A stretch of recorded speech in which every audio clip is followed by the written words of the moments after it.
자, 두 번째는요. 세션 2. 재외동포인으로서의 위기 극복이라는 주제를 가지고 이야기를 한번 나눠보도록 할 텐데요. 자, 자리에 이제 앉아주시죠. 자, 자리에 앉아주시고요. 네, 자리에 앉아주시고요. 네, 제가 이따가 또 브레이크 타임도 드릴게요. 네, 이상하게 또 저 뒤에 계신 분들도 들어오시죠. 네, 네. 자, 이 자리에 앉아주시고요. 자, 또 이야기를 한번 또 시작해 보도록 하겠습니다.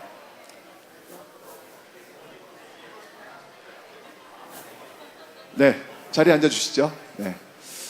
자, 우리 첫 번째 세션 1을 통해서 어떤 성공 사례라는 걸 한번 들어봤습니다.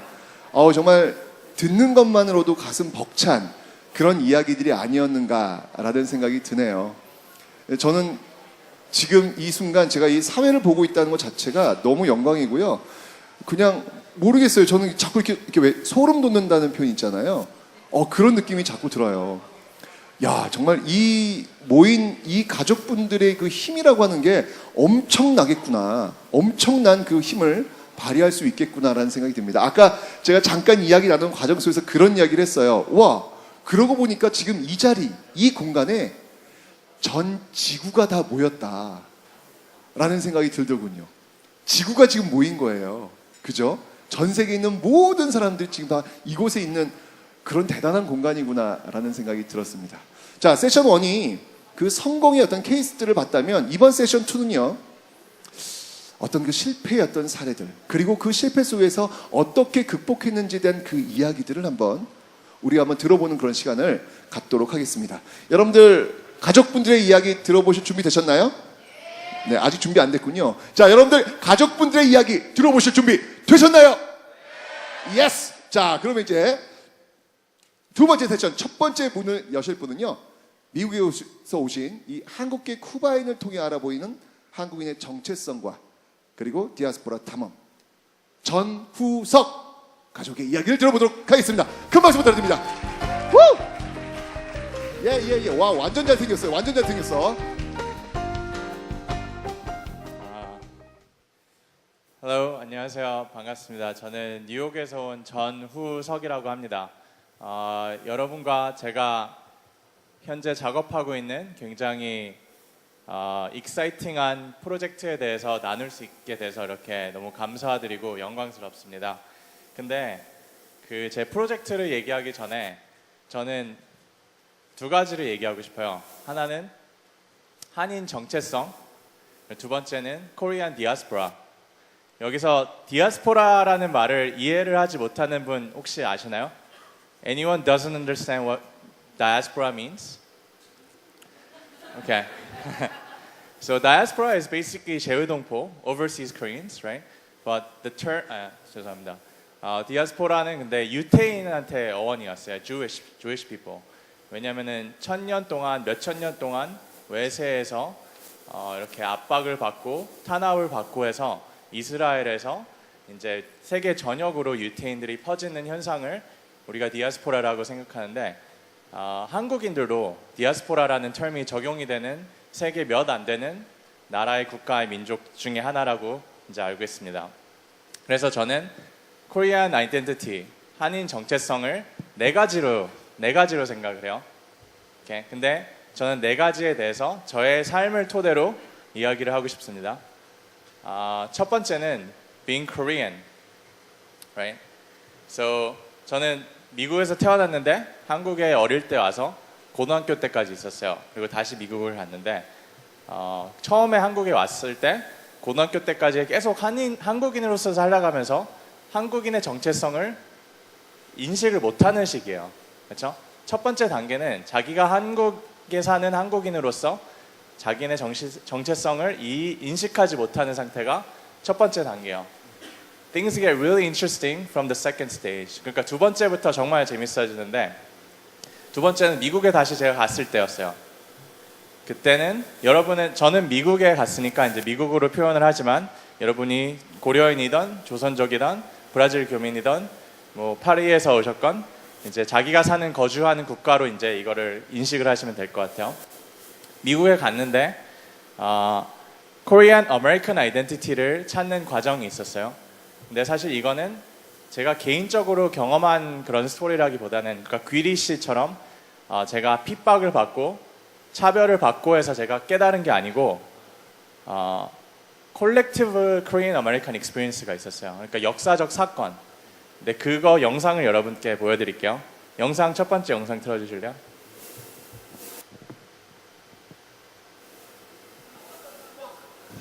Let's start rolling some of the videotape. We were in an area right outside of Koreatown. There are a lot of Korean businesses in that area, and here we go. Once again, we got there just as this market was starting to be looted. Look at these people pouring out of the shoe store. You gotta wonder what's going on in these people's minds. So I decided to try to chase some of them down and find out. What did you get? Shoes. Shoes? 1분 Where do you 20초로 live? 점프해 주실래요?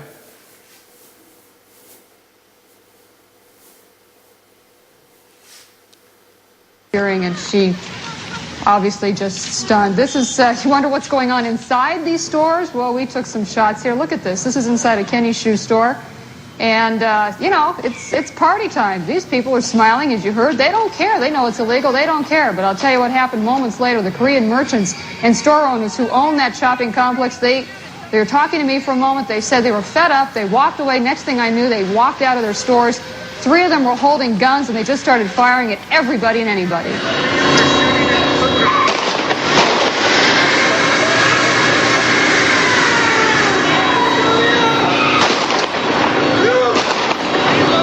여기까지 보겠습니다. 1992년 4월 29일 날 미국 LA에서 폭동이 일어났어요. 폭동이 일어났는데 폭동의 가장 큰 피해자가 이제 코리안 아메리칸, 당시 미국으로 이민 왔던 한인 커뮤니티. 그래서 3일 동안 폭동이 일어나는데 다른 소수 민족들이 한국인들을 공격하고 한국 가게들을 강탈하고 사람들을 폭행하고 그러는데 미국 경찰들이나 미국 정부에서는 한인 커뮤니티를 하나도 도와주지 않았습니다. 그들이 어디를 가서 보호를 했냐면은 한인타운 바로 옆에 있는 베벌리힐스에 잘 사는 백인 동네를 바리케이드를 치고 거기는 무장 병력대가 이제 보호를 했는데 한인 커뮤니티는 그냥 3일 동안 모든 게 불타고 강탈되는데 그냥 냅뒀어요. 여기서 코리안 아메리칸들이 처음으로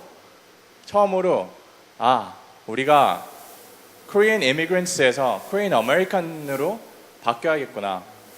그 전까지는 아메리칸 드림이라는 것이 미국에 와서 경제적으로 성장하고 그렇죠? 그리고 돈을 많이 벌어서 안정적인 삶을 사는 게 우리의 가장 큰 목표였어요.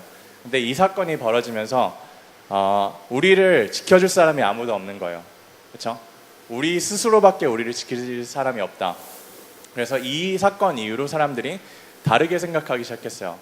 그러니까 우리나라 사람들이 사실 다른 인종의 직원들을 막 함부로 대한 게 있었어요. 몇십 년 동안. 그래서 사실 우리의 책임이기도 한데 그들이 우리를 공격하는 동안 미국 공권력, 경찰이랑 정부는 우리를 무시하고 그렇기 때문에 우리가 권력 신장을 해야 된다. 힘을 키워야 된다. 정치에 진출해야 된다. 미디어에 더 나가야 된다. 그러면서 Korean American Identity가 생겼습니다. 저는 이 사건을 배우면서 새로운 정체성을 만드는 게 이렇게 중요하구나. 왜냐면은 it's not only individual, 그러니까 개인적인 그런 피해도 있겠지만 전체, 커뮤니티 전체가 피해를 보는 상황이 이렇게 속출할 수 있기 때문에요. 그래서 저는 Korean American Identity, 그러니까 한국인 혹은 한국계 미국인 정체성 2개 중에서 이제 고민을 하고 있었어요. 그리고 저는 이게 끝인 줄 알았어요. 근데 대학교를 졸업하고 제가 중국 연변에 갔었어요. 연변 과학기술대학교에서 반년 동안 일을 했었는데 그때 처음으로 내 조선족 친구들이 똑같은 고민을 하고 있구나. 그렇죠? 자기의 정체성에 대해서 한국과 중국과 한반도 사이에서 스스로를 사과배라는 열매 표현을 했었는데 조선족들이 그런 고민을 하는 거에 대해서 깜짝 놀랐어요.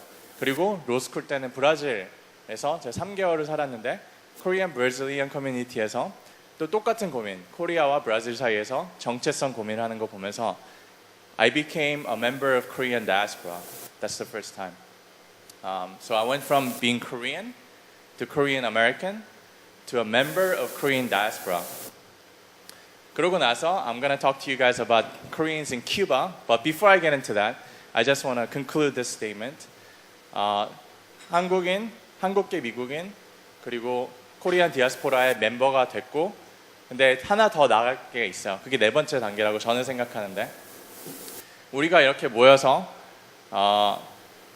한인 정체성을 이렇게 축하를 하고 서로를 격려하고 우리끼리 으쌰으쌰하는 게 굉장히 중요하지만, 그게 애국주의나 지나친 애국주의나 아니면 지나친 국수주의, patriotism, nationalism 너무 강해지면 저는 건강하지 않다고 생각해요.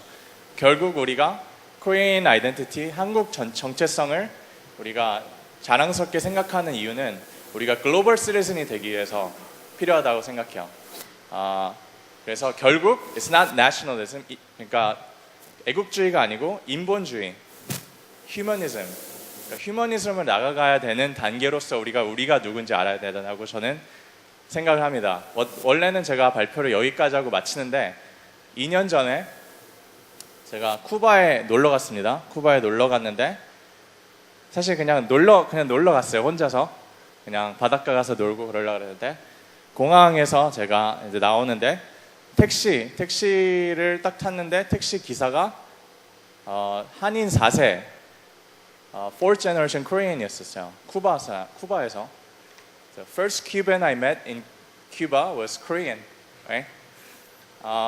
그래서 너무 놀라서, 왜냐면 저는 이런 이슈에 대해서 늘 관심이 있었는데 쿠바에 한국 사람이 있는 거 전혀 몰랐었는데, 그래서 그분이 자기 집에 초청을 해줬어요. 제가 막 이것저것 물어보니까 그럼 한번 와서 같이 놀자 그러면서 그 가족들을 만나서 이틀 동안 시간을 같이 보내면서 너무나 큰 경험을 했는데, 그거에 대한 영화를 만들기로 시작했는데 그거에 대한 지금 영상을 조금 보여드리겠습니다.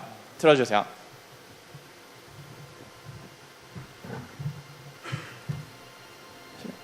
Hi, my name is Joseph Chun. I'm a New York attorney, currently producing and directing a film called Geronimo.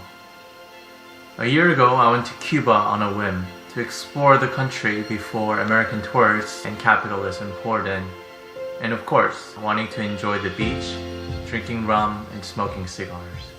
But the lady who came to pick me up at the airport from a hostel I booked several days ago just happens to be fourth generation Korean Cuban, whose father was the legendary Geronimo Lim, Im Eun-jo in Korean. That's where everything started. Although Geronimo passed away in 2006, I got to meet Geronimo's wife, daughter, son, and other family members who told me about the incredible journey Geronimo and his family had to go through in the past 100 years in Cuba. For instance, Geronimo went to law school with Fidel Castro, participated in the Cuban Revolution, and later worked with Che Guevara as the top government official in the new Cuban government. Equally amazing is Geronimo's father, Im Chun-taek, who took the initiative to collect funds from his friends in Mexico and Cuba in the 1930s and 40s to support Korea's independence movement against Japanese invasion force. For this effort, his name appears in Kim Goo's autobiography, 백범일지. So it was a kind of experience that really impacted my worldview, and because I was so convinced that their story has the power to move us all, whether you're Korean living in Korea, America, or anywhere else, or anyone that can humanize and identify with the immigration experience. So I decided to make a documentary about Geronimo and other unsung heroes in Cuba. So 6 months after my trip to Cuba, I went back to Cuba with 5 friends working in the film and media space to make this dream come true. In the 2 weeks we were there, we met with over 100 Koreans, 35 of whom we interviewed for the film. Subsequently, I shot more interviews in Seattle, California, Miami, Vancouver, and Korea. I completed a trailer and an official website. So friends, I ask you to join me in bringing this important story to light. And with your help, I am committed to sharing the important legacy of Geronimo Lim. Thank you. 아직 그래서 아니요, 더 틀어주세요. 더 틀어주세요. 계속 틀어주세요. 네. 그래서 그 부분만 다시 시작할 수 있을까요? 그러니까 영화의 2분짜리를 여러분과 같이 공유를 하고 싶어서 제가 했는데 그냥 보시죠. 네.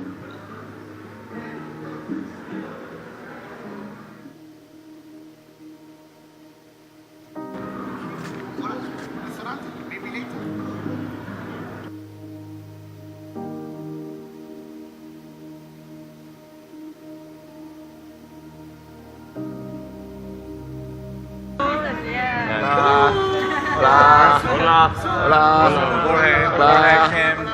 But where are you from? We're from New York. New York, San Diego. Saludos. Pero son coreanos. Coreano, Korean te dije. Mayampa, Corea.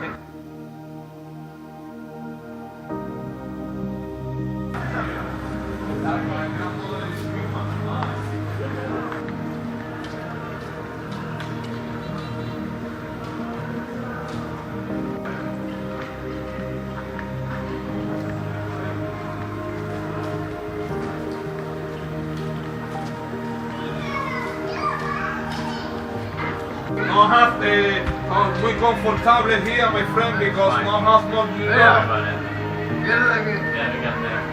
Nice to meet you. Hola, hola. Hola, hola. Hola. Buenas. Saludos.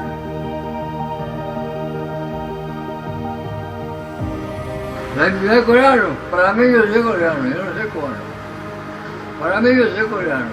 Y me muero siendo coreano. ¿Comprende? Porque la única patria que reconoció mi padre y mi madre. ¿Comprende? Eso significa que yo soy coreano. Soy cubano porque estoy viviendo aquí en este país y no me queda más remedio que vivir aquí. Pero yo soy coreano. Esa es mi patria.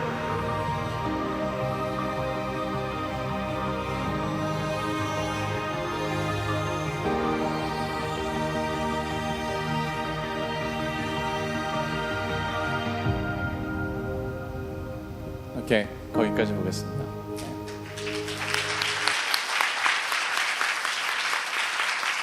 네, 감사합니다. 정리하겠습니다. 제가 이 컨퍼런스 바로 오기 전에 뉴욕에서 그 유태인 레바이를 가서 인터뷰를 했어요. 그래서 그분한테 제가 물어봤어요. 다이아스포라, 유태인한테 다이아스포라는 어떤 뜻이냐?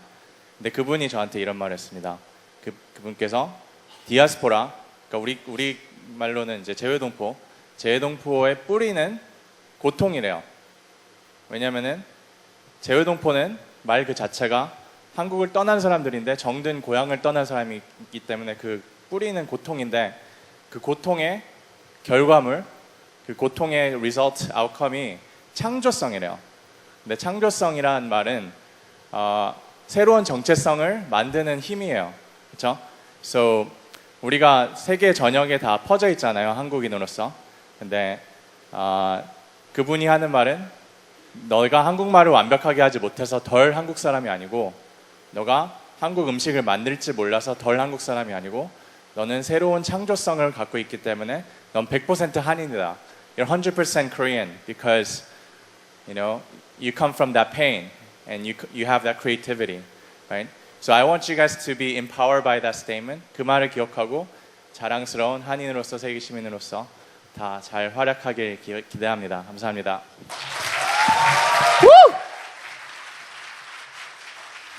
와.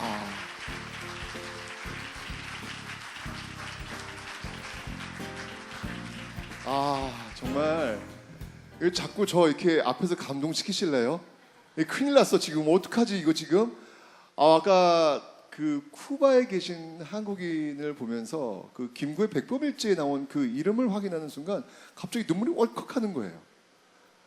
그냥 역사라고 생각했던 그 모습들이 이렇게 현재와 연결되고 있구나. 역사는 곧 현재의 시간이구나 라는 것들을 이렇게 보여주시니까 와, 디아스포라 무슨 의미인지 알 것 같습니다.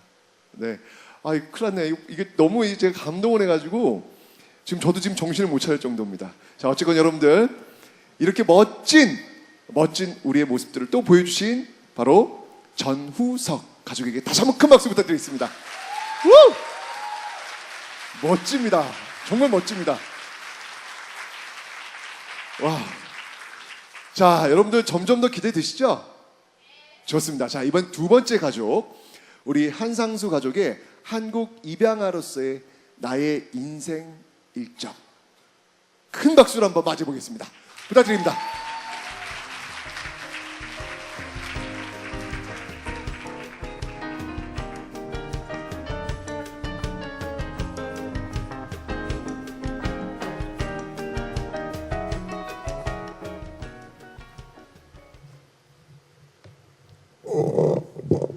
Hello, my name is Lucas McDowell. My Korean name is Han Sang-soo, and this is my story.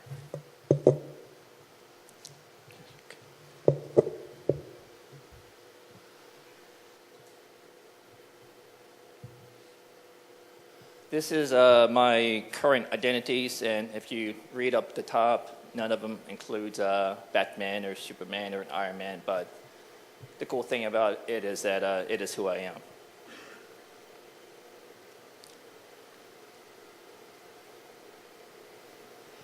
I was born in South Korea around 1975. I was supposedly found in an orphanage. The Korean name that was given to me is Han Sang-soo. And my birthday, or supposedly, is October 5th, 1975.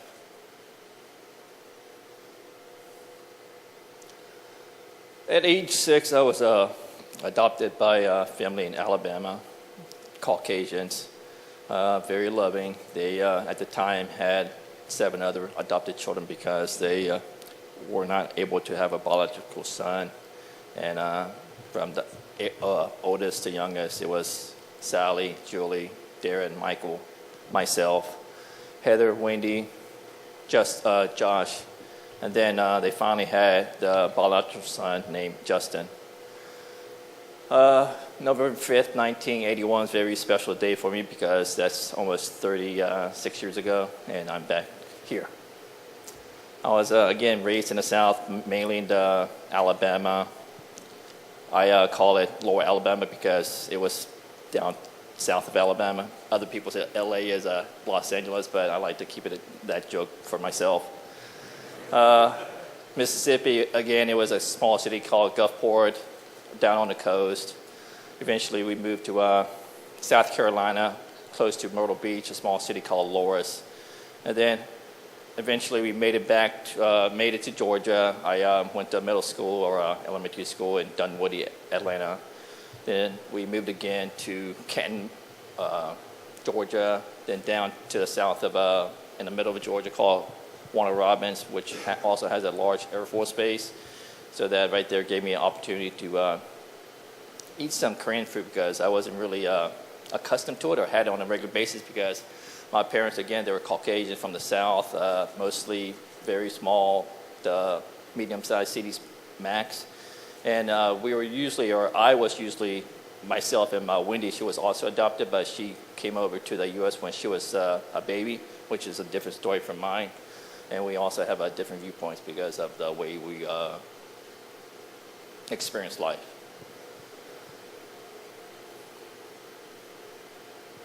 From age 6 to 24, that's when I officially became American because one of the first things that I remember ever was the social worker telling me to do not speak Korean again.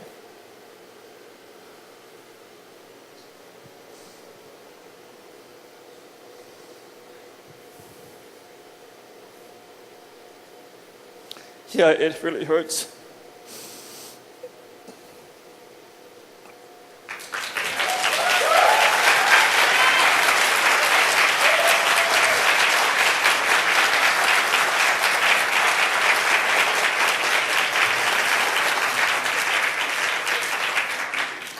As I became more Americanized,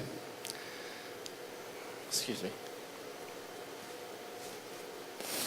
I started to enjoy watching Alabama football, so I'm a huge college football fan, and if they don't win, it doesn't make my day. It's horrible. It's like the world ending. But that's how diehard of a fan I am. Even though I didn't even go to the University of Alabama, but because my parents are from Alabama, they rooted for Alabama, and I remember every Saturday just watching Alabama play. I can tell you basically all their superstars from mid-'80s all the way up to yesterday, since I wasn't able to watch them beat LSU 24-10. But the good thing is we have ESPN, and there's some free Wi-Fi here and there, so I was able to watch the box scores, and I'm a big stats fan in terms of box scores, baseball, football. Again, going back to become fully Americanized, I embrace all the American culture, the sports, the food. I love pizza. I love junk food. I love fried food. Anything that has grease and a couple of sticks of butter, I'm all in. Backtrack a little bit, because you thought that 7, 8 of us were a lot, but eventually, a couple of years after I was adopted, we had Andrew, Andrea,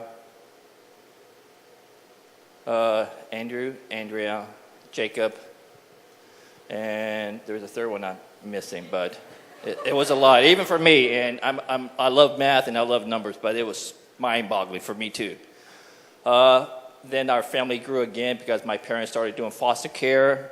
They had a good heart. They knew that they could help other children like myself and my siblings.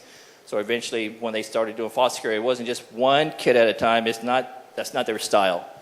It was another 4 set of kids from Texas: Patricia, Sarah, Shelley, and Monique. And eventually, they were adopted too. And then we got another set of kids from Texas. I'm not sure why, but for some reason, it was just much easier for my parents to do the paperwork, and it was I guess the state of Texas needed more help in terms of foster caring, and there were enough foster parents around the Texas area. So at one time, when I was in high school, there were over 20 of us. 20, yeah, I know. I thought that was crazy too. So I was kind of relieved to join the Army when I turned 18. Not because I want to get away from them, but it was something new and something fun for me, because I always loved physical training, and I wanted some money to go to school, because I knew that I couldn't really depend on my parents because of our situation. So that's when I started to become very self-sufficient and not ask for help, just make it happen, no matter what I have to do in terms of studying and not working hard, but I'd rather work smart than hard. And when I joined the Army back in '95, so you probably can guess I'm probably 42-ish, I guess so. But back in '95, I joined the military, and my MOS 13 Bravo, that's artillery, and Homa Field Artillery, if you guys know, is Fort Sill, Oklahoma. And I thought Alabama was bad, but Fort Sill, Oklahoma is even worse. Don't even go there, just trust me. So I stayed there for about 3 years, and did really well because it was really fun for me. And I really enjoyed the structure because I'm a man of habit. I like to be very repetitive because I don't know why. Maybe because I'm an engineer. Maybe I'm programmed that way, but I just love that structure of everything. Know exactly where to be, when to be, and how to do things. So for when my life started to turn was probably 1998. That's when I had orders to go to South Korea to be stationed in Camp Hovey, which is beside Camp Casey. And yesterday when I met Pastor Kim from Karut, or Korean Root, he told me that they have evacuated those camps and have moved into Pyeongtaek. I'm not actually sure what that is, but I'm taking his word for it. And before I get to the next slide, this is when I was fully American. Used to being the only Asian kid, well, minus my sister, but again, going back to the point that we just had 2 totally different experiences, and her story is completely opposite of mine.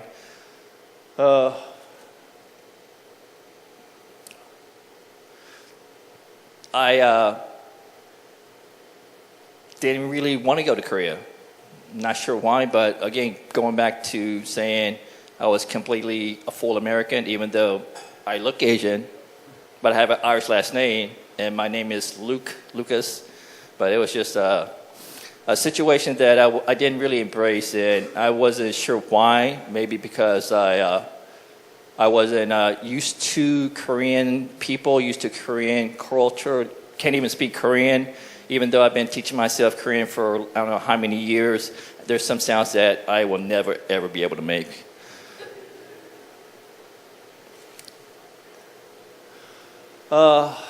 Again, going back to teaching myself Korean, it was just, when I landed here, I had an eye-opening experience, noticed that maybe this is where I belong, this is where I came from, why not learn something new? Because I do have that aspect of being curious, and also these people, they look just like me, even though I don't speak well, I can't say it's our language. It's more their language right now because I just can't take ownership of it.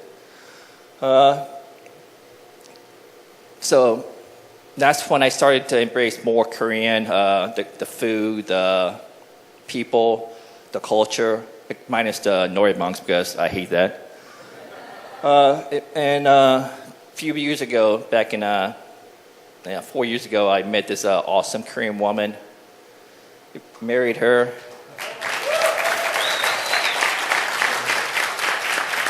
Some of you probably have met her.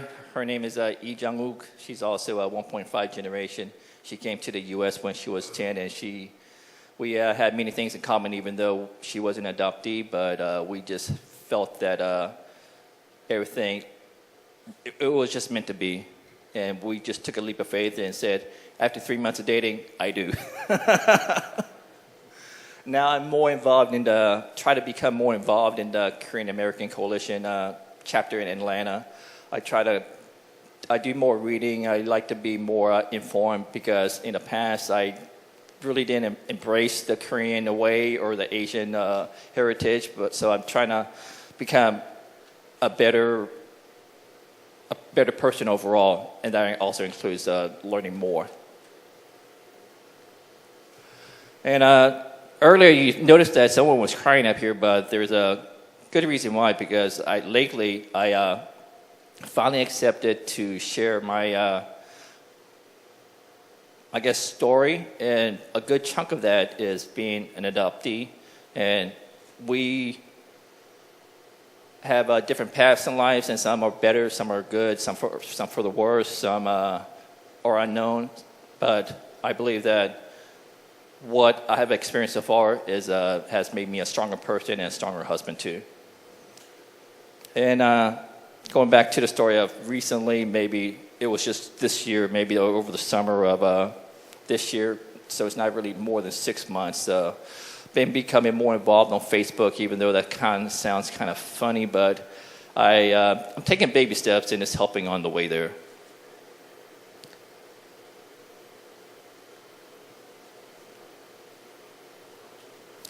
And no matter how you start or where you start or when, it only matters is how you finish. So that's what I like to have to share.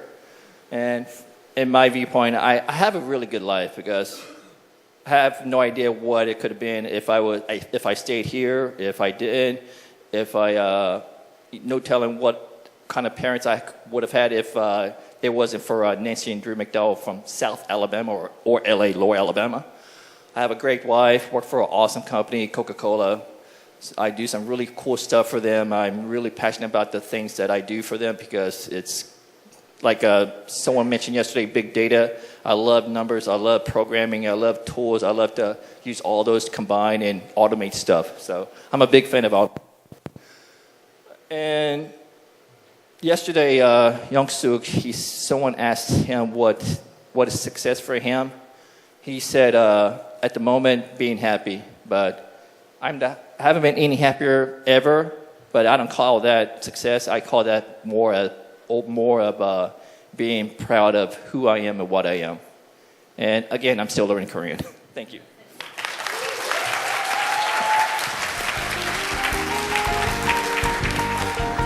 Thank you very much.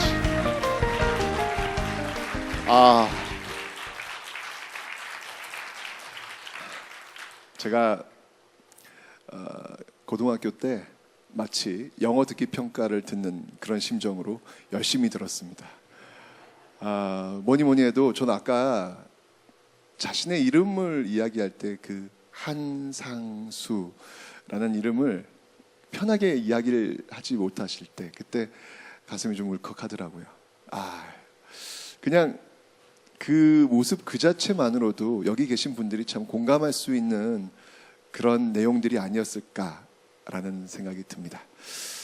자, 이제 계속 이어보도록 하겠습니다. 이 다음은요, 굉장히 독특한 그런 또 스페셜한 어떤 그 자신의 성장사를 이야기해 주실 분입니다. 다음 가족 김태한 가족님을 모셔보도록 하겠습니다. 큰 박수 부탁드립니다.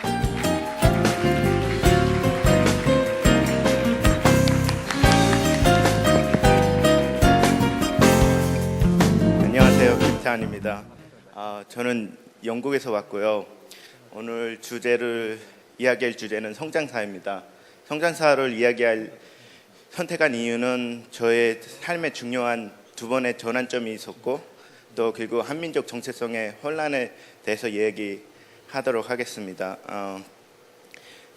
저에겐 첫 번째로 할 얘기는 전환점인데 저에게는 두 번의 전환점이 있어요. 한 번의 전환점은 저의 희망을 뺏어갔고 다른 한 번의 전환점은 저에게 희망과 꿈을 준 전환점인데 그걸 통해서 저가 한 180도 다른 삶을 살게 되었어요. 첫 번째 전환점은 제가 중국 거안에 있을 때 있었던 일인데 저의 고향은 북한이고요. 한 9살 때 저희 가족이 중국으로 넘어갔죠. 탈북하고 그리고 몇 달 후에 같이 살 수가 없어서 부모님과 헤어져서 저는 떠돌이 생활을 해야만 했어요. 그래서 여러 가족집 그리고 고안에서 많이 자랐거든요. 근데 고안의 삶이 되게 어떤 일이 있었냐면요. 제가 중국에 고안에 있을 때 한 2년 정도 고안에 있을 때 고안 친척 주인이 찾아왔어요. 그리고 TV를 보고 있는 저를 다짜고짜 불러서는 저는 왜 그 사람이 그런 말을 했는지는 이해는 아직도 안 가지만 저보고 너 북조선에서 왔지? 그리고 너 부모님한테 버림받은 거 알아? 라는 말을 했어요. 근데 저는 그 되게 힘든 시기에 저의 희망은 부모님을 다시 만나는 거라서 그리고 한 몇 년 전에 헤어질 때 저희 부모님이 저한테 그랬거든요. 꼭 찾아온다고. 그래서 아니라고 부모님이 곧 온다고 다시 나를 찾을 거라고 얘기를 했는데 근데 막 화를 내시더라고요. 그러면 너 혹시 부모님 얼굴 알아? 왜 화를 내는지는 모르겠지만 그리고 부모님 이름 기억나니? 하면서 근데 그 말을 들었을 때 저는 아무 대답 할 수가 없었어요. 아무 대답을 할 수 없어서 가만히 있었더니 또 저를 보고 그런 말을 했어요. 지금 내가 너를 고안에서 내쫓아도 그때 되게 추운 겨울인데 누구도 너를 말릴 사람이 없을 거야. 보호해줄 사람이 없을 거야. 그리고 나서 저는 처음으로 깨닫게 됐어요. 저의 아이덴티티를. 왜냐하면 그전에는 고아에 있을 때 많은 애들이 막 힘들 때 저는 고아가 아닌 것처럼 행동했거든요. 왜냐하면 저는 부모님이 헤어지기 전에 다시 찾아온다는 말을 들었기 때문에. 근데 그때 처음으로 깨달았죠. 와, 사람들이 내가 왜 이렇게 고통을 당하고 있는지, 사람들한테 왜 이렇게 많이 맞았는지 그때 처음으로 깨닫게 되고 그리고 한편으로는 되게 무서웠어요. 추운 겨울날 내쫓게 되면 어디서 살아야 되지? 그리고 처음으로 되게 화가 나고 그리고 이해가 안 가는 게 내가 북한에서 태어났던 이유로 이렇게 고통을 당할 수 있는가?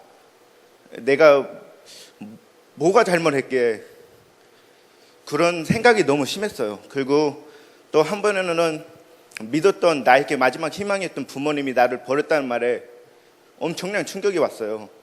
그래서 저는 부모님이 너무 보고 싶어서 매일 울었고 막 눈이 너무 아플 정도로 울었어요. 그리고 길거리나 시장을 가게 되면 부모님 닮은 사람을 보면 무조건 따라다녔어요. 부모님의 한 2년 정도 지나니까 부모님 얼굴과 기억이 안 나기 시작하는 거예요. 근데 마지막 희망이니까 희망을 놓지 않으려고 닮은 사람을 따라다니기 시작한 거예요. 그러면 따라다니다 보면 맞아요. 왜 따라보고 쳐다보냐고. 근데 무조건 쳐다보면서 부모님을 잃지 않으려고. 근데 부모님이 저를 버렸다는 말이 너무나 충격이었고 그때부터 저가 변하기 시작했어요. 그전에는 되게 어떻게 보면 착하고 그래도 막 엄청 많이 맞고 막 이상한 데 감옥 같은 데 가도 막 되게 긍정적인 마인드가 많았는데 그때부터 화가 나기 시작한 거예요. 나한테 왜 이런 일이 당하지? 그러면서 그냥 나쁜 일을 계속 하기 시작했어요. 그리고 몇 달 후 운이 좋게 다시 부모님을 만나서 여러 나라를 거치다가 2007년도에 영국에 갔어요. 근데 영국에 가서 한 2년 정도는 그냥 학교에서 말하는 맨날 싸움하고 왜냐면 그때는 저가 너무 화가 났는데 그렇다고 해서 부모님 밑에 중국에서 무슨 일이 있었다는 얘기를 서로 가족끼리는 얘기를 안 해요. 왜냐면 얘기하기 시작하면 서로가 아픈 얘기는 서로가 말이 나오면 서로가 끊어버리기 때문에 누구한테도 얘기할 수 없는 부분이 많았기 때문에 2년 동안은 그냥 분노로 계속 살았어요. 그냥 맨날 싸우고 근데 마음 한편으로는 그래도 만약 신이 있다면 신이 나에게 그런 고통을 줬고 신이 나에게 북한에서 이유 없이 이유가 있을 거라고 생각이 계속 드는 거예요. 그리고 좀 남들처럼 좀 살고 싶다는 거 그런 생각이 너무 컸고 그리고 어느 날 꿈을 꿨는데 평상시엔 중국에서 있었던 일 그런 생각을 안 하기 때문에 꿈에서 안 나왔어요. 근데 꿈에서 중국에서 있었던 일들이 되게 생생하게 꿈을 꿨고 그리고 저가 친척 누나들이 울면서 나이 많은 중국 사람한테 팔려가는 그런 꿈을 꾸게 된 거예요. 그 다음부터 저는 저같이 되게 힘들고 고통받는 사람들을 위한 정치인 그런 정치인이 되고 싶고 남북 통일에 기여하고 싶다는 생각이 들었어요.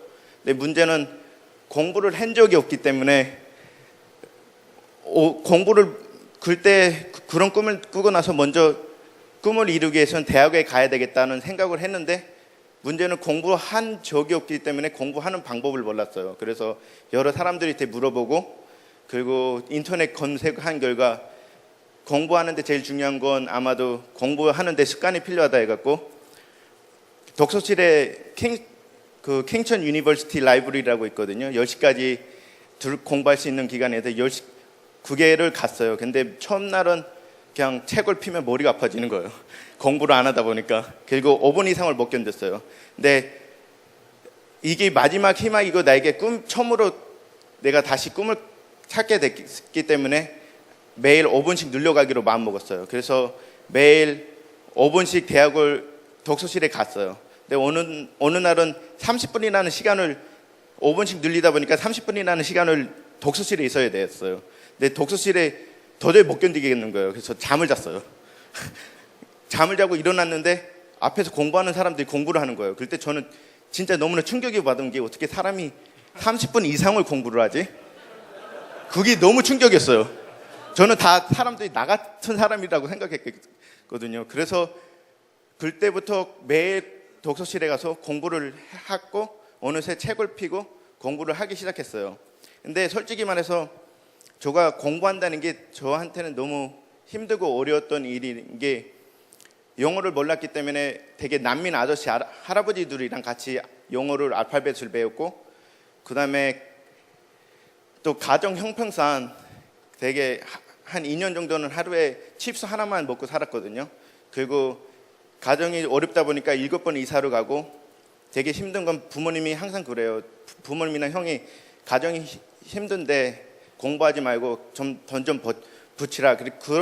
그렇기 때문에 저는 주말에 무조건 슈퍼마켓이나 그리고 레스토랑에서 일을 했고 주중에는 이삿짐 그리고 쓰레기를 줍는 일을 했기 때문에 시간이 많지 않았어요. 저희 때 공부할 시간이 없었는데 하지만 되게 열심히 했어요. 얼마나 열심히 했냐면 제가 오른손을 며칠 동안 못 썼어요. 너무 많이 써서. 그래서 왼손으로 글을 쓰고 그 시험 기간에는 무릎에 피가 나도록 바늘을 찔러가면서 공부를 했거든요. 근데 공부한 이유는 그 꿈이 있었고 그냥 돕고 싶었어요. 다른 사람을. 내같이 고통받는 사람들에게 어떤 꿈을 주고 싶었던 생각? 그런 생각이 되게 너무 와닿았고 열심히 공부했고 또 성공사를 하나를 얘기하자면 아마도 영국에서 오신 분은 알지만 AS를 끝나고 대학에 신청할 때 A 프레딕트 그레이드를 선생님한테 받아서 선생님이 추천해서 대학을 신청하거든요. 근데 그 당시에는 선생님들 중에 한 명도 저한테 주지 않으려고 했어요. 그리고 그 당시에는 선생님들조차도 저를 응원하지 않고 가정에서도 공부하지 말라. 그냥 빨리 그냥 레스토랑에서 그릇을 닦던 해서 좀 일을 해라. 라는 말이 너무 공부하는데도 스트레스 받아서 힘든데 삶이 너무 힘든 거예요. 그런데 한편으로는 되게 꿈은 있고 해서 진짜 열심히 공부해서 나중에 시험이 끝나고 대학에 갈 때 선생님을 찾아갔는데 선생님이 그런 말을 하더라고요. 넌 미안하다고. 내가 프로젝트 준 영국의 애들은 A를 못 받았는데 너만 A를 받았다라는 말을 하더라고요. 그만큼 열심히 공부했고 그리고 마무리를 칠게요. 마무리로는 제가 신청한 이유를 얘기하도록 하겠습니다. 신청한 이유는 되게 한국 문화에 대해서 알고 싶었고 또 동포 간의 네트워크 성장 그리고 또 저의 미래에 대한 진로와 그리고 어드바이스로 좀 듣고 싶어서 왔거든요. 왜냐하면 공부할 때 수면제를 항상 갖고 살았어요. 그만큼 열심히 꿈을 위해서 살았고 또 대학교에서는 영국 지방 선거에도 나갔댔어요. 그만큼 막 열심히 최선을 다했는데 사회에서 나오다 보니까 현실을 알게 된 거죠. 꿈에 대한 현실. 그래서 포기하려고 하다가 YTV 뉴스를 보다가 그 다음에 그래서 신청하게 됐어요. 시간 끝났나요? 아니요, 계속하세요. 제가 네. 성장사를 네, 계속하세요. 한민족 성장사를 까먹어갖고 한국말로 하다 보니까 까먹은 부분이 있네요. 죄송합니다. 그리고 한 포인트 하나가 남았는데 그 포인트는 한민족 정체성에 대해서 얘기하도록 하겠습니다. 제가 생각하는 한민족 정체성은 남북이 같이 갖고 있는 옛날로 말하면 조선시대나 갖고 있는 공통적 언어, 역사, 조상 등이라고 생각해요. 그렇게 생각하는데 그래서 영국에서 살다 보면 제가 영국 시민권이고 영국에서 태어났지만 차별이 좀 많아요. 그러다 보니까 저는 한국 교회를 다녔고 그리고 한국 사람들을 되게 많이 만나요. 왜냐하면 정체성이 비슷하다고 생각해서. 근데 대학교 다닐 때 대학을 끝나고 일자리를 신청하면서 그 정체성이 한민족 정체성이 되게 혼란이 많아졌습니다. 왜냐하면 제가 대학을 끝나고 나서는 한국 회사를 먼저 신청하려고 했거든요. 왜냐하면 한국 회사 되게 관심이 갖고 가면 뭐 한국 문화도 배우고 한국 말도 배울 수 있다는 생각 때문에 신청을 했는데 인터뷰를 보면서 여러 가지 차별, 뭐 한국은행에 들어갔다가 북한에서 왔다고 잘리고 그런 게 3번 정도 있었어요. 그래서 3번 정도 있었고 그리고 한국에서 북한에서 안 태어났다고 얘기하니까 합격이 되는 거예요.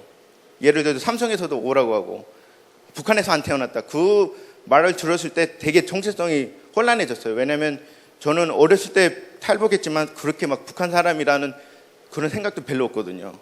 그리고 별로 생각하고 싶지도 않은 그 각오라서. 근데 그래서 한국인이라고 생각해서 한국 사회를 도전하려고 했는데 한국 사회에서도 멀어지고 그래서 지금 저의 상태는 한국인도 아니고 영국인도 아니고 북한인도 아니고 지금 어느 그룹에 속할 수 없는 그런 상태인데 아마도 이번 컨퍼런스 들으면서 말씀하신 것처럼 되게 조금 정체성을 찾아가는 것 같아요. 그래서 너무 좋습니다. 예, 여기까지입니다. 감사합니다. 네.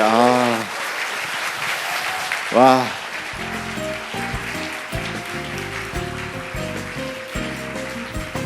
감사합니다. 네.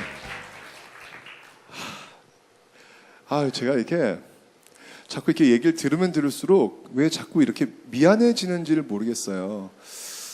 그냥 대한민국이 여러분들한테 많이 못해드렸구나 라는 그런 생각. 앞으로라도 여러분들을 놓쳐서는 안 되겠구나 라는 그런 생각 들었고요. 또 한편으로는 여기 계신 이 여러분들께서 지금 이렇게 이야기했던 여러분들의 어떤 그 경험들, 여러분들이 받았던 상처들, 그거를 여러분들의 그 후배들도 역시 지금 겪고 있을지 모른다는 사실. 여러분들도 그 자라나는 그 어린 여러분들의 후배들을 잊지 말아달라는 사실. 이 자리를 통해서 한번 그런 것도 한번 생각해 볼 수 있는 그런 공간이 되었으면 좋겠다라는 생각이 듭니다. 자, 세션 2 이제 마지막 가족의 이야기가 남아 있습니다. 나의 성장사와 그 조선족에 관한 단상에 대해서 우리 신항호 가족이 이야기를 들려드리겠습니다. 큰 박수 부탁드리겠습니다.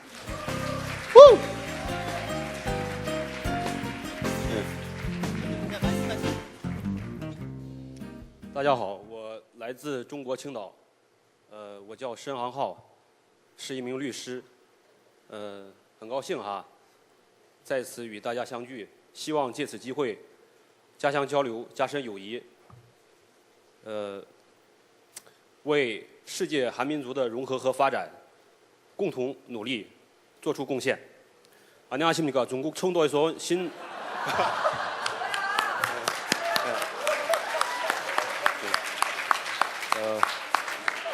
중국 청도에서 온 신항호 변호사입니다.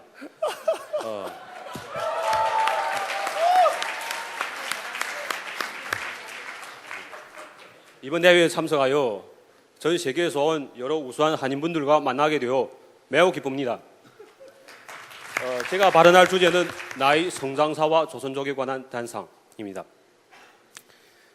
제가 지금 살고 있는 도시 청도는 중국 북방의 경제중심 도시이고 대외 항구이며 한인들이 많이 모여 사는 곳이기도 합니다. 청도 맥주가 세계적으로 유명하여 맥주의 도시라고도 불립니다.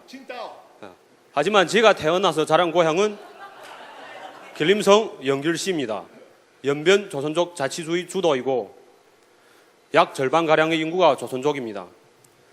저희 할아버지는 1920년대에 강원도에서 태어나 아주 어릴 적에 정조 할아버지와 두만강을 건넜습니다. 전쟁과 가난의 시대 배경 속에서 어렵게 자라나서 함경도 출신인 할머니와 결혼을 했고 우리 아버지, 삼촌, 고모 등 4명의 자녀를 가졌습니다. 조선족 2세대인 아버지는 어릴 적부터 현지 한족 학교를 다녀서 조선어를 잘 못합니다. 그것이 아쉬웠던지 아버지는 저를 중국어와 조선어 모두 가르치는 조선족 학교에 보냈습니다. 우리 민족에게는 소를 팔아서도 애를 공부시킨다는 옛 속담이 있습니다. 그만큼 우리 한민족은 교육을 중시하는 민족입니다. 저는 어릴 적에 동네 어린 친구들과 놀러만 다니다가 부모님들이 꾸중도 많이 듣고 혼나기도 했습니다. 그러다 차츰 크면서 부모님들이 마음을 헤아리게 되었습니다. 초등학교 때 성적이 평범했던 내가 중학교 1학년의 기말고사에 뜻밖으로 반에서 1등을 하게 되었습니다. 부모님들은 여느 때보다 기뻐하셨고 자랑스러워하는 것 같았습니다. 그들이 기뻐하시는 것을 보니 저는 행복감을 느꼈고 열심히 공부하려고 마음먹게 되었습니다. 1990년대로부터 중국은 시장 경제를 도입하기 시작하고 많은 국유 공장들이 주주 소유나 개인 소유의 회사로 전락하면서 수없이 많은 노동자들이 일자리를 잃게 되었습니다. 국가에서 모든 것을 책임져 주는 시대는 끝났고 개인으로 생존을 도모하는 시대가 열린 것입니다. 때마침 1992년 중국과 한국이 수교하면서 한국으로 올 수 있는 문이 열렸습니다. 많은 조선족 부모님들은 더 좋은 생활도 마련하고 애들도 더 잘 공부시켜주려고 한국행을 선택했습니다. 그래서 집에 남겨진 아이들은 완벽했던 부모 사랑을 잃게 되었고 학업을 황폐하든지 또 잘못된 길에 들어선 애들도 있었습니다. 저희 부모님은 한국행을 선택하지 않아서 저에게는 행운이었습니다. 그러나 저희 많은 친구들은 부모님 중 한 분이 한국에 가고 다른 한 분과 생활하든지 부모님 모두 한국에 가서 할머니, 할아버지와 생활하면서 고생도 많이 하고 또 심지어 부모님 사이에 감정이 멀어져서 가정이 파경된 사례도 많았습니다. 여러 가지로 아쉬움이 적지 않았던 그 시대 조선족의 특성이었지만 그래도 다행인 것은 많은 가정이 한국에 와서 돈을 벌어 애들도 공부시키고 가정 살림도 보태어서 더 나은 생활을 할 수 있게 되었습니다. 저는 뭐 타고난 자질이나 특별히 초명한 것은 아니었지만 그래도 열심히 공부해온 덕분으로 2002년 대학 입시에 중국 법조계에서 인정받는 길림대학 법학과에 입학하게 되었습니다. 그리고 대학 졸업 후에는 동북 삼성을 떠나서 연해 발달 지역인 청도시의 국유은행 중국농업은행에 취직하게 되었습니다. 은행에서 국제금융, 대출, 재테크 등 여러 부서를 거닐면서 직장도 안정적이고 수입도 괜찮은 편이었지만 시종 이것이 제가 살고픈 인생은 아니었습니다. 전공을 되살려서 좀 더 넓은 영역에서 마음속에 간직해 두었던 정의를 발扬하고 어려운 사람들을 도와주는 꿈이 있었습니다. 저는 이런 것이 인생의 가치라고 믿었고 어렸을 때부터 열심히 공부해온 원동력이라고 생각했습니다. 그래서 끈질긴 의지력으로 자습을 견지하여 사법고시에 합격했고 은행 근무를 그만두고 변호사업에 뛰어들었습니다. 향후 중국에서 훌륭한 변호사로 성장하여 주류 사회의 인정을 받고 민족에도 기여할 수 있는 것이 저희 희망이기도 합니다. 요즘 우연한 기회로 청년 경찰이란 한국 영화를 보게 되었습니다. 영화에는 젊은 여성들만 골라 납치하는 포악하기 그지없는 범죄자들이 등장하는데 정의로운 청년 경찰들에 의해 괴멸되는 이야기가 펼쳐집니다. 그런데 아쉽게도 영화에 등장하는 범죄자의 캐릭터는 모두 조선족으로 설정됩니다. 그전에도 한국 영화에 등장해온 조선족들은 범죄자 혹은 초라하고 추한 이미지가 많았습니다. 이런 현상은 한국에 거주하는 조선족들 중에 범죄를 저지르거나 나쁜 일을 하는 사람이 존재한다는 것을 인정합니다. 하지만 그 외의 대부분 조선족들은 열심히 일을 하여 가족을 부양하면서 자립자강하고 있으며 또 자신이 업종에서 좋은 성과를 거두어서 한국 사회에 기여하는 훌륭한 사람들의 이야기도 많이 들었습니다. 지금까지 한국 영화에는 이런 훌륭한 조선족들의 사례가 조명을 받지 못합니다. 또 중국에서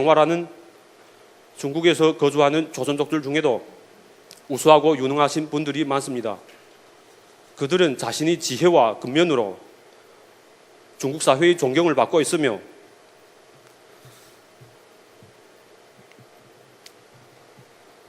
민족에 기여하고 있고 경제가 급속으로 발전하여 세계의 주목을 받는 중국 대륙에서 꿋꿋이 자신의 터전을 지켜나가고 있습니다. 중국 법률은 국내에 개봉될 영화의 내용에 대해 엄격한 심사를 진행하고 여러 민족이라든지 단체의 감정을 야기시키는 내용은 되도록 기피합니다. 한국은 여러 면에서 중국보다 자유스러울 수 있다고 하지만 그래도 자기 핏줄인 조선족을 비하하는 것으로 관중들의 눈길을 사로잡는 그런 내용은 조금 멈춰주시기를 요청합니다. 저는 이런 것이 또한 세계상의 한민족의 대통합을 추진하여 더 큰 한국을 만들어가는 길이 아닌가고도 생각합니다. 저는 조선족으로서 더 허심히 배우고 더 열심히 일을 하여 중국 사회와 고국의 인정을 받는 훌륭한 사람이 되리라고 다짐합니다. 그리고 언젠가는 한국 영화에 훌륭한 이미지의 조선족 캐릭터들이 등장하리라고 믿습니다.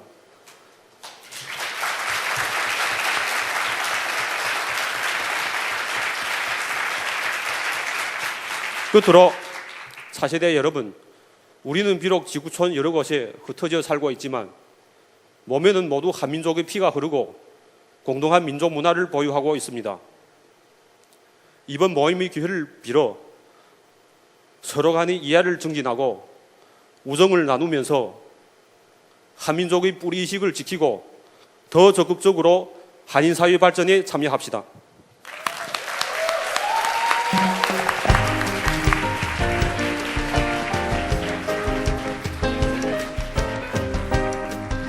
저는 맨 처음에 중국어를 이야기하실 때 급히 통역기를 귀에 꽂고 당황스럽게 볼륨을 올리면서 이거 도대체 어떻게 된 거야? 근데 안 나오는 거예요. 막 짜증나가지고 이 왜 이러니? 라고 했는데 갑자기 안녕하십니까? 이렇게 얘기하는데 깜짝 놀랐습니다. 네. 지금 말씀을 하시는데 우리 조선족 그런 사람들 아니에요 라고 이야기를 하시잖아요. 저는 그래도 역사를 전공했기 때문에 너무 잘 알고 있습니다. 조선에서 넘어가신 분들이 그 길림성 또 러시아의 블라디보스토크 이쪽에 굉장히 많이 거주하신 분들인데 그분들 어떤 분들이시냐면요. 대부분이 바로 식민지 조국을 꼭 해방시키겠다라는 그 꿈을 갖고 독립운동하신 분들이 대부분이 다 그 중국 길림성 그쪽 그리고 러시아의 블라디보스토크에 가신 분들이에요. 정말 고맙고 감사한 분들입니다. 그분들에 대해서 우리가 잊지 않고 관심을 갖고 기억해야 되는 것은 너무 당연한 거거든요. 근데 그분들의 후손들이 이런 이야기를 하시고 있다면 이건 정말 잘못된 거죠. 정말 잘못된 거죠. 역사를 가르치는 제 입장으로서도 아까 지금 영화 속에 훌륭한 조선족들이 나왔으면 바란다라고 했는데 이미 나왔어야 되거든요. 그럴 수 있도록 역사를 가르치는 입장에서 더 많이 노력해야 되겠구나라는 그런 또 반성을 한번 하게 되는 시간이었습니다. 네, 감사합니다. 네, 자 이렇게 우리 세션 2 재외동포인으로서의 그 위기 극복 이야기를 한번 들어봤는데요. 자, 이분들 모시고 한번 궁금하신 게 많으실 것 같아요, 그죠? 한번 또 질문을 한번 드려보는 시간 갖겠습니다. 자, 이리 나오시죠. 네, 자, 이리 다 나오시면 되겠습니다. 네, 전우성님, 한상수님, 김태환님, 신항호님, 자 이쪽에 나오셔가지고요. 네, 앉으시면 되겠습니다. 네. 이쪽에 한상수님이 왜냐면 뒤에 통역이 필요하시니까 이쪽에 한상수님 이쪽 앉으시면 됩니다. 네. 한상수님 이쪽에 앉으시면 되겠습니다. 저는 아까 통역이 2분 필요하실 줄 알았는데 네, 통역은 1분이면 될 것 같습니다. 네. 깜짝 놀랐어요. 자, 이 재외동포인으로서 갖게 되는 어떤 그런 정체성 그런 것들을 또 극복하는 어떤 그런 과정들에 대해서 지금 이야기를 좀 해주셨어요. 굉장히 다양하고 다채로운 어떤 그런 이야기들을 우리가 좀 듣지 않았나라는 생각이 드는데 혹시 들으시면서 이 부분 좀 궁금한데 요걸 좀 더 물어보고 싶은데 라고 생각한 게 있으시면 네, 지금 손을 들어주시면 되겠습니다. 네, 저 바로 앞에 7번 테이블에 어느 분께 질문을 드리고 싶으신지 말씀하시고 이야기하시면 되겠습니다. 네, 안녕하세요. 저는 뉴욕에서 온 임영광입니다. 뉴욕에 있는 CBS 방송국에서 지금 PD로 활동을 하고 있는데요. I'm from New York. I'm producer at CBS. I actually have a statement, and I want to thank you guys for your speech today. 제가 질문보다는 드리고 싶은 말씀이 있어서 이렇게 자리를 빌려서 한마디 말씀드리고 싶습니다. 시간이 많이 지났기 때문에 제가 빨리빨리 진행할게요. 저는 제일교포입니다. 일본에서 태어난 제일교포이며 미국에서 자란 제미교포예요. 근데 지금 제가 하고자 하는 일은 영화를 만드는 일입니다.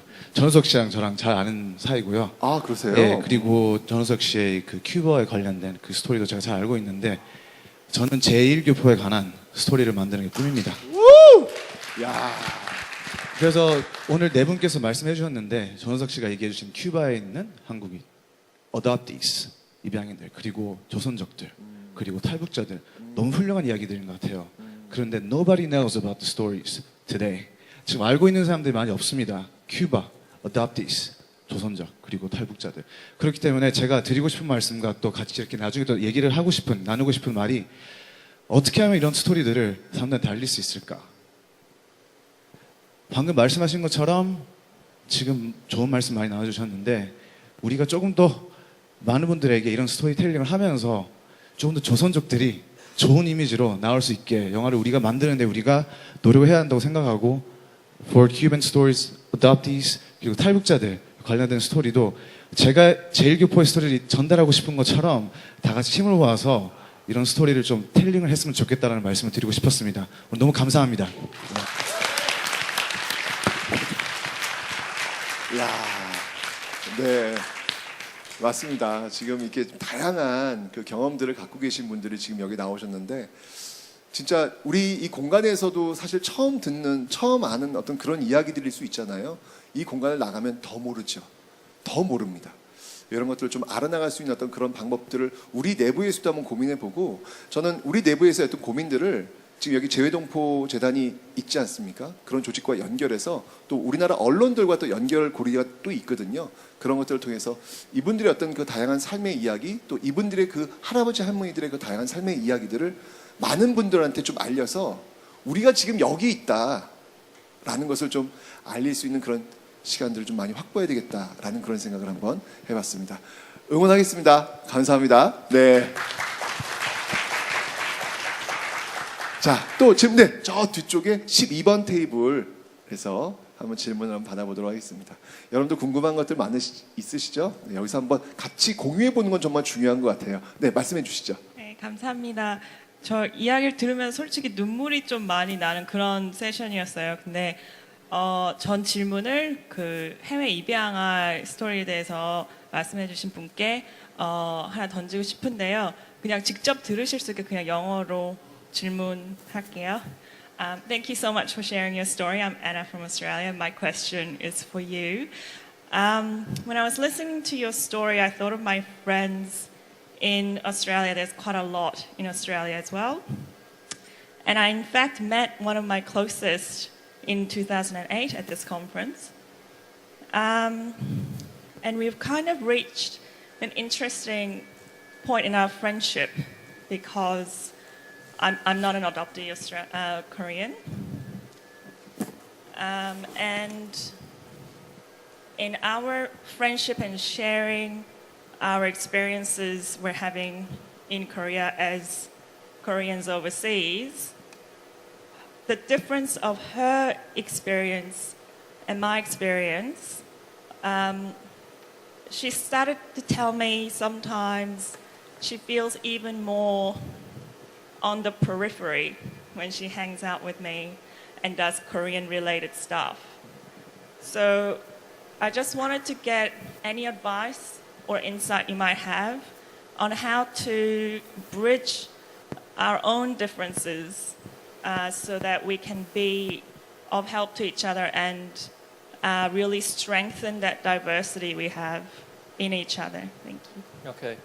I've recently gone through that transition also because, like I mentioned earlier, it's very unique. It's not a lot have gone through this experience. For example, the Facebook group that I'm involved in, there's only 4,600 current members, and it's one of those closed groups, so it's not one you can just join because you want to. You have to go through the process of entering your name in. People ask, hey, is this person an adoptee? And then someone has to vouch for them. So, but going on that, it's just because of our experiences is very different, and a lot of them are trying to figure out exactly who they are. Like my identities, I have several, but again, it's the different viewpoints that one takes. It's not always okay. You are trying to become more Korean, but is that really the person you should be, or is that the person you are, or is that going to make you happy, or is that going to improve your relationship with your friends? What about your actual adopted families? Because there's a big struggle between those that trying to find their adopted well, they share that information with their adoptive parents that they're looking for their actual biological parents. Because there's a lot of friction involved, and most of the time it's a very negative experience. So that's why some people don't want to get too close, but they just, a lot of dynamics going around. It's not just one-stop shop and you have a quick answer. 네, 지금 통역 다 듣고 계시죠? 네, 오케이, 좋습니다. 참 이게 같이 그 경험을 공유하고 있는 분들이 또 이 공간에 같이 있으니까 또 어떤 이런 이야기를 더 가슴 깊게 와닿지 않는가. 나의 경험과 자꾸 비교해 보면서 어떤 부분이 공통점이 있고 또 어떤 부분이 차이점인지 그런 것들을 지금 나누는 시간 같습니다. 네, 좋습니다. 이런 질문들을 좀 많이 해주시면 좋겠습니다. 또 질문 주시죠. 네, 저쪽에 5번 테이블 부탁드리겠습니다.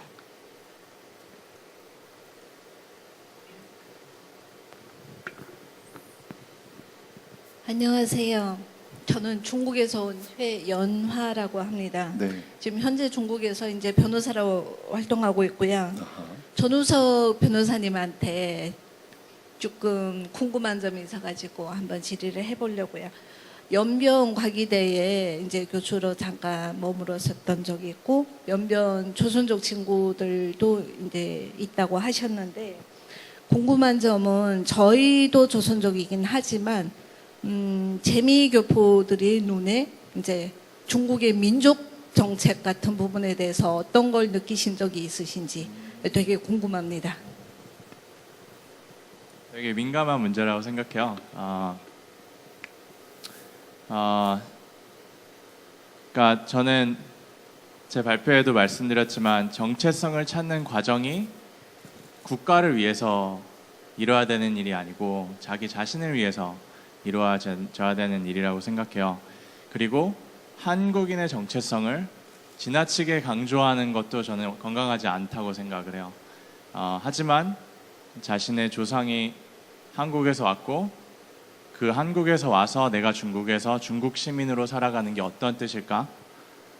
그거에 이제 그게 궁금하다면은 그 뿌리를 한번 찾아 나가는 거는 자기 발전에 도움이 될 수 있는 과정이라고 생각하는데 제가 연변 과기대 가서 제가 그 교직원실에 있어 그 인턴하는 조선족 친구들이 나이 또래가 사실 굉장히 다 비슷해서 저랑 친해졌는데 그러니까 너무 많은 복잡한 그런 레이어가 있어요. 아시겠지만 이제 북한이라는 관계가 또 그렇죠. 북한과 남한과 이제 조선족 사이에 또 미묘한 삼각관계가 또 형성되어 있는 것을 알고 또 한국 전쟁 때 이제 또 조선족이 북쪽을 해서 이제 같이 해서 싸운 그런 경력도 있고 하지만 남한이 우월하다 너는 남한에서 온 자손이다 이렇게 강조하는 건 당연히 맞지가 않고요.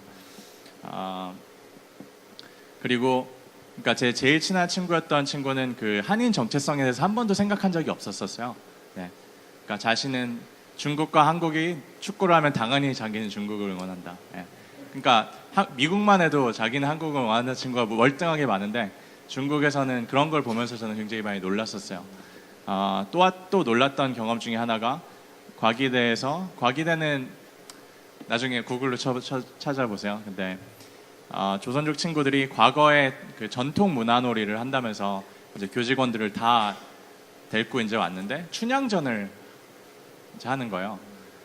근데 저거는 우리 문화인데, 우리 역사이기도 한데, 그렇죠? 재미교포로서 혹은 한국인으로서, 그러니까 그 동질감이 분명히 존재하는 건 맞잖아요. 그러니까 저는 100% 한인으로서의 자부심을 느끼면서 동시에 100% 중국 시민으로서의 자부심을 느끼는 게 가장 건강한 정체성을 찾는 과정이라고 생각해요. 그래서 근데 물론 좀 미묘한 더 다른 복잡한 그런 요소들이 있기 때문에 그건 또 나중에 더 저도 배우고 싶기 때문에 한번 얘기를 나눴으면 좋겠습니다. 네, 혹시 변호사님 한번 네. 여기에 대해서 좀 개인적인 어떤 의견이 있으시면 좀 한번 말씀해 주시죠. 저희는 사실 이제 저는 사실 개인적으로 재위동포 재단에 이제 후원을 받아서 장학생으로서 고려대학교에서 학위를 받았던 경험이 있거든요. 근데 이 FLC는 처음 참석하는 거고요. 아마 연령적인 이제 제한으로 내년에는 어렵지 않을까 이런 생각이 있어서 올해는 좀 적극적으로 참여를 했었습니다. 이제 방금 우리 신혜성 변호사님이 이야기하신 청년경찰이라는 그 영화, 그걸 보면서 거기에서 지금 이 대한 이제 조선족 교포들이 여기에 굉장히 반발을 많이 하고 있고, 또 이제 여러 가지 시위 같은 형식으로 지금 어떤 조선족에 대한 이미지 개선을 위해서 노력하고 있는 거로도 알고 있어요. 근데 이제 모든 문제의 이제 면은 상대적이라고 생각을 하고 있습니다. 그래서 이제 중국에서 제중 한국인들이 범죄율 가운데 제일 높은 율은 마약 범죄거든요. 네, 거의 70, 동부삼청 같은 심양총영사관의 통계에 의하면은 70% 이상의 범죄가 마약하고 관련이 있습니다. 그래서 이제 그 외에도 사기라든지 이러한 부분이 범죄가 많이 이루어지고 있는데, 그렇다고 중국 정부에서 이제 한국인에 대한 뭐 특별한 부당 대우나 이런 거는 있지를 않았거든요. 또한 한국 정부도 조선족에 대해서 특별 대우는 몰라도 너무 차별화 대우를 하거나 그런 건 아니고 부분적으로 있기는 하지만, 저희 생각으로서는 조금 너무 긍정적인 마인드로 생각을 하고 조금 더 쉽게 상호가 알아가면은 이게 화합이 이루어지는 게 쉽지가 않을까 이렇게 생각을 해서, 이제 그 한국의 마약 퇴치 운동본부가 있습니다. 그쪽에 제가 정책자문위원을 하면서 올해 이 재외동포 보호 이 세션을 선택을 하면서도 전혀 주저없이 이제 선택을 한 이유는 조선족들이 지금 한국에 많이 들어와 있고, 또 법을 몰라서 또 이제 자기 중국식 법으로 이해를 해서 불이익을 당하는 경우도 많기 때문에 그쪽에 어떤 역할을 하고 싶고, 또 이제 방금 범죄, 마약 범죄 같은 경우에 정책자문위원으로서 운동하면서 저희가 13일에 이제 워싱턴을 거쳐서 뉴욕으로 세미나를 가요. 그래서 이제 이 한국 마약 퇴치 기관의 운동본부의 취지는 뭐냐면은 백도에서 한라까지 마약이 없는 청정 대한민국 뭐 이런 식으로 그게 이제 연장이 되어서 뉴욕까지 가게 되었는데, 이제 상호의 불신임이라는 건 서로를 모르기 때문에 혹시 오해 아니면은 너무 무지하기 때문에 이루어지지 않는가 생각을 좀 해봤습니다. 그래서 약간 다른 출발점에서 서로를 알아가고 서로 손잡고 이렇게 이제 한인이라는 자부심으로 이제 신 변호사님 말씀하신 대로 한국의 영화에 우리 성공한 중국 사회에서 리더로 살아가 있는 조선족들이 형상이 반영되는 그날이 있을 수도 있다고 믿고 있습니다. 감사합니다. 네, 감사합니다.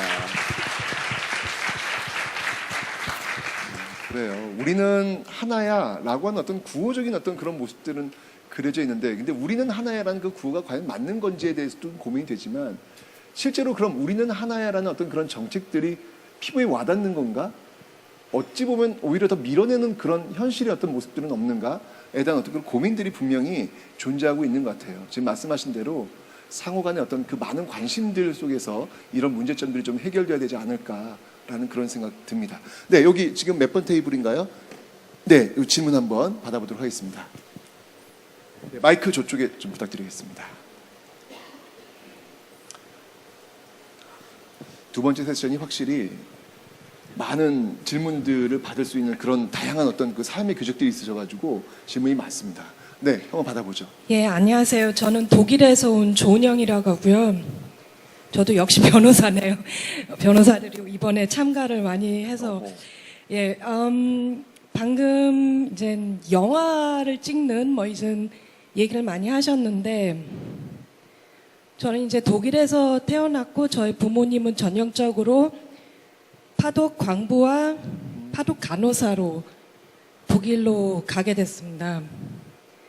근데 저도 그 이야기를 알고는 있었지만 저한테는 굉장히 와닿던 시기가 아니면은 계기가 몇 년 전에 국제시장이라는 영화가 개봉이 됐었어요.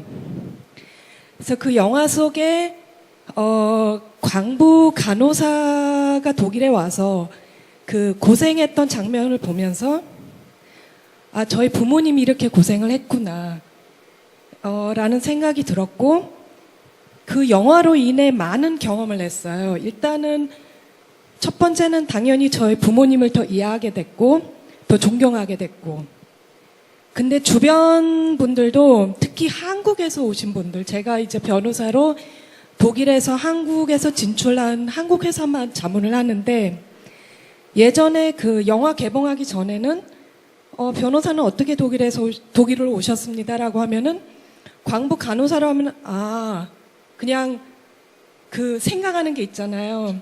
60년도 70년도 가난한 부모님이 가난해서 독일을 갔구나. 근데 그 영화를 보고 난 후에 사람들이 정말요? 그러면은 그 영화 속에 나온 스토리네요. 왜냐면 저 부모님들도 독일에서 만나서 결혼했거든요. 그러니까 저뿐만 아니라 한국 분들도 고생했던 저희 부모님 세대를 더 이해하게 되고 존경하게 됐던 것 같아요. 그래서 그런 영화들이 앞으로 그러니까 독일뿐만 아니라 방금 말씀하셨던 조성 쪽 탈북자들, 쿠바 그런 영화들이 참 중요한 역할을 할 수 있다고 생각해요. 그러니까 한국 사회뿐만 아니라 특히 2세, 3세, 앞으로 이제 4세까지 그 부모님의 역사를 더 이해하지 않을까라는 생각이 들고요. 근데 마지막으로 제가 질문하고 싶은 거는 사실 최태서 선생님. 저요? 예. 그러니까 오늘 많은 발표를 들었고 그 중에 하나 공통점이 있는 것 같아요. 나쁜 경험을, 그러니까 말로 상처받은 거, 행동으로 상처받은 거는 그 나라 사람들부터가 아니고 같은 민족, 같은 한국 사람한테서 받았는데 선생님 생각은 그게 그 이유, 그 계기가 왜일까? 왜냐면은 제가 알기로는 유대인 같은 경우는 어디 가나 서로 돕고 뭐 제가 듣기로는 사기도 안 치고 서로 간에 다른 사람한테는 사기칠지 모르지만 자기 같은 유대인한테는 사기는 안 치는 그런 정체성이 있는데 왜 한국 사람들은 해외 가서 더 뭉치고 더 하나가 돼야 되는데 왜 서로의 그런 상처를 주는지 저는 그게 항상 의문사항이거든요. 그래서 뭐 정답은 없겠지만 선생님의 생각은 이유가 있다면은 사유가 있다면은 그게 어디인지 저는 그게 궁금합니다. 감사합니다. 네, 감사합니다.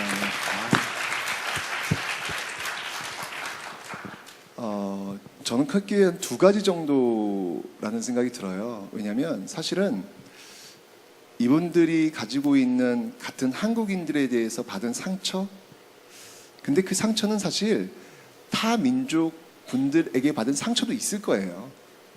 상처와 상처만 비교한다면 비슷한 상처일 수도 있어요. 근데 한국인에 대한 믿음과 신뢰라는 게 좀 더 있는 거죠. 그런데 거기에 대해서 상처를 받다 보니까 비슷한 상처지만 이 상처가 너무 아픈 거예요. 그래서 그게 더 각인되는 느낌도 있고요. 또 다른 각도에서 본다면 기본적으로 저희가 너무 가난했어요. 너무 가난했습니다. 1953년 전쟁 끝나고 나서 세계에서 가장 못 사는 나라를 떠올려 봐라 라고 한다면 지금은 뭐 이디오피아 뭐 이런 나라들이 떠오르게 돼 있는데 그 당시에는 우리나라였어요. 코리아였죠. 먹고 살아야 되는 거예요. 살아남아야 되는 거예요. 지금 누구 배려하고 누구 뭐 생각하고 이럴 수 있는 상황이 아니었던 것이죠.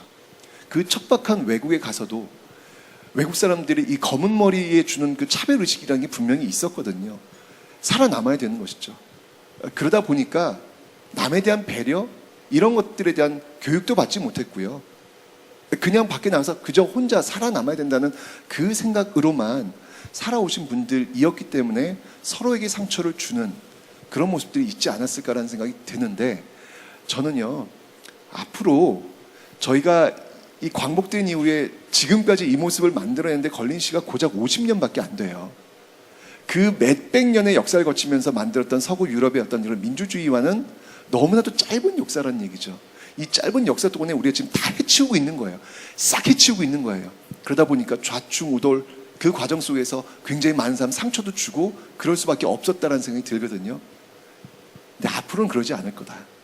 앞으로는 지금 우리도 그런 것들에 대해서 인식하기 시작했고 또 여기에 모이신 이런 분들이 그런 것들을 깨나가기 위한 노력들을 하고 계시고 아까도 얘기했지만 그런 상호간의 어떤 관심들 속에서 이제 서로에 대한 배척과 상처가 아닌 서로에 대한 신뢰와 믿음이 구축되는 그런 모습으로 가야만 우리가 또 사는 거거든요. 그걸 알고 있게 되는 그런 계기를 지금 우리가 마련하고 있다라는 생각이 들기 때문에 이전까지는 어떤 그런 모습들이 혹시 있을런지 모르겠지만 그게 계속될 것 같지는 저는 않습니다.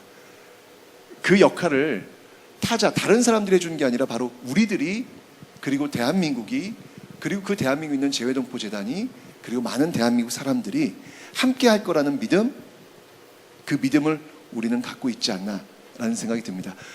죄송하고요. 앞으로 더 멋진 모습들을 만들어 나갈 겁니다. 감사합니다. 네.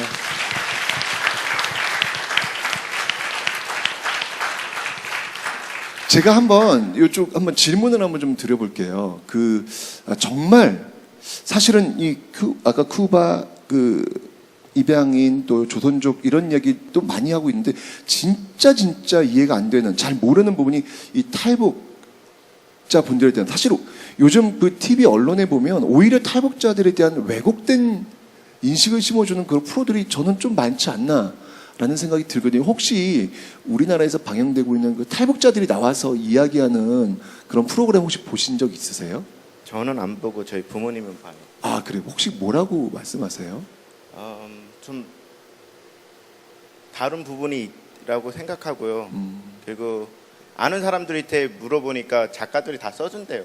그게 나갔던 사람들이 늘 중에 몇 명을 이렇게 탈북자들도 이렇게 아는 분들이 있다 보니까 서로 연결이 되잖아요. 그러다 보니까 좀 더 자극적이어야 되고 방송이다 보니까 좀 더 자극적이고 좀 더 포커스를 많이 받아야 되잖아요. 그러다 보니까 아닌 것도 좀 맞는 거로 나오고 그렇게 들은 것 같아요. 그런 걸 어떻게 개선해야 될까요? 예? 어떻게 바꿔야 될까요? 관심이라고 생각해요. 근데 중요한 건 좋던 나쁘던 먼저 관심이 가야지 사람들이 신경을 쓰고 신경 쓰인 것에 또 틀린 부분이 틀렸다 하고 맞는 부분이 맞다고 하는 것 같아요. 그래서 관심인 것 같아요. 네. 그렇군요. 혹시 우리 신비 변호사님한테 혹시 질문 있으신가요? 네. 자, 여기 6번 테이블 한번 질문 한번 받아보도록 하겠습니다. 네. 6번 테이블 부탁드릴게요. 네.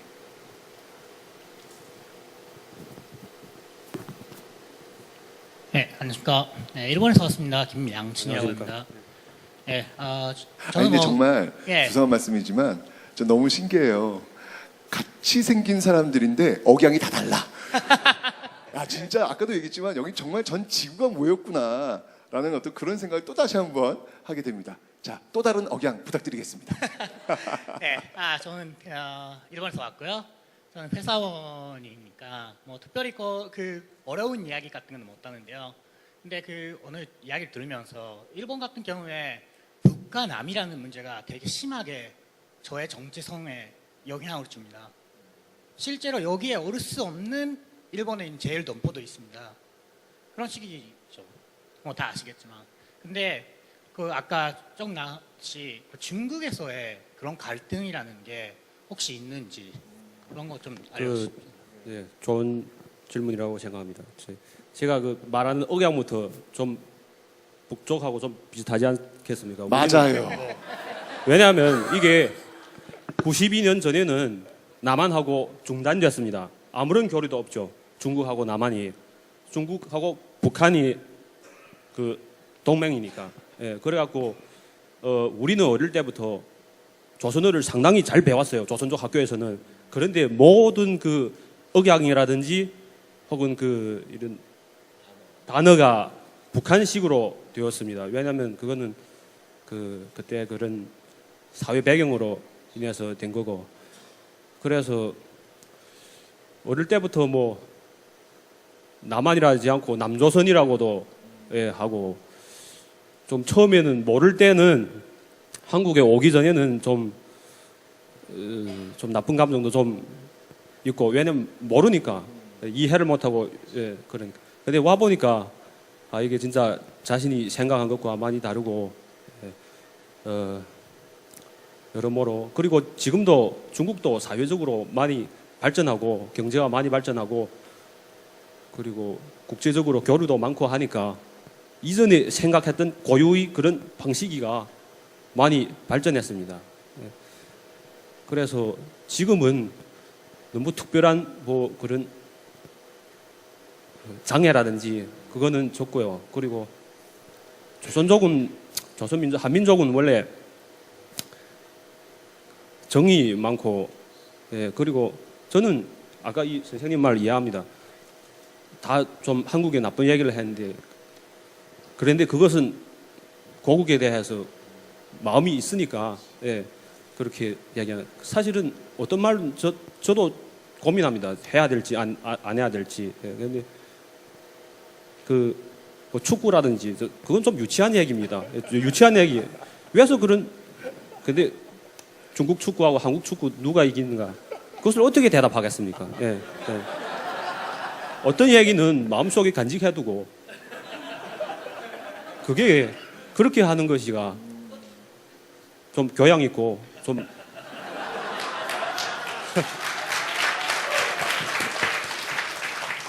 죄송합니다. 그리고 중국 축구를 아닌 보고 월드컵에는 중국 축구가 자주 진출 못하지 않습니까? 그러면 한국 축구를 볼 수밖에 없는데 저는 한국 축구를 대단히 응원합니다.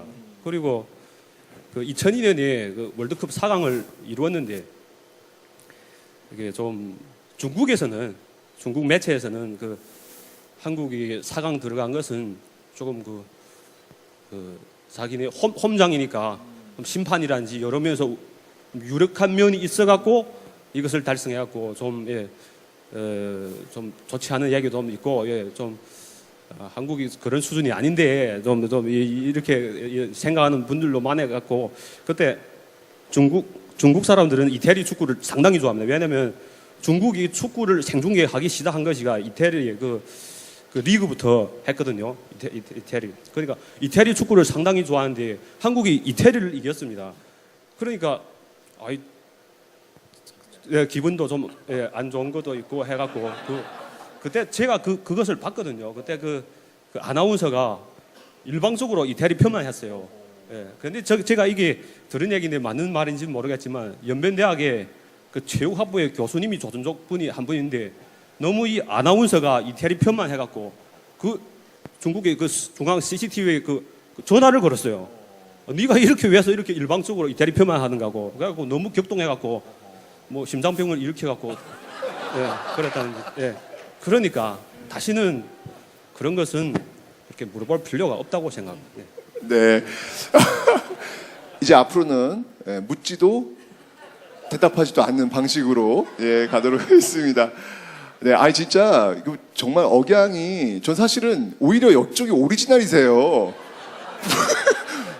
북에서 오셨는데 억양은 정말 거의 없으시고 오히려 이쪽에서 정말 그 북의 억양이 굉장히 남으셔가지고 아까도 얘기했 참 독특하다라는 그런 생각이 들었었는데 어쨌건 한국어로 말할 수는 있는데 좀 씩씩하게 안 나오죠. 씩씩하죠. 남자다움입니까요? 네. 어쨌건 이렇게 좀 다양한 이야기들을 지금 듣고 있습니다. 더 듣고 싶은데 아직도 우리 또 다른 가족들의 이야기가 있기 때문에 일단 여기까지만 이 질문을 받고요. 또 다음 세션 3를 한번 맞아보도록 하겠습니다. 자, 여기까지 지금 너무나도 많은 이야기를 해주신 우리 가족들에게 큰 박수 부탁드립니다. 감사합니다. 박수 한번 하시죠. 네, 감사합니다. 네, 감사합니다. 네, 감사합니다. 자, 제가 역시 마찬가지로 시간이 너무 없어요. 우리 점심 먹어야 될 거니 그죠? 잠깐 브레이크 타임 딱 10분 드릴 테니까요. 잠깐 또 차담 나누시고 10분 뒤에 이곳에 오시면 되겠습니다. 자, 좀 이따 뵙겠습니다.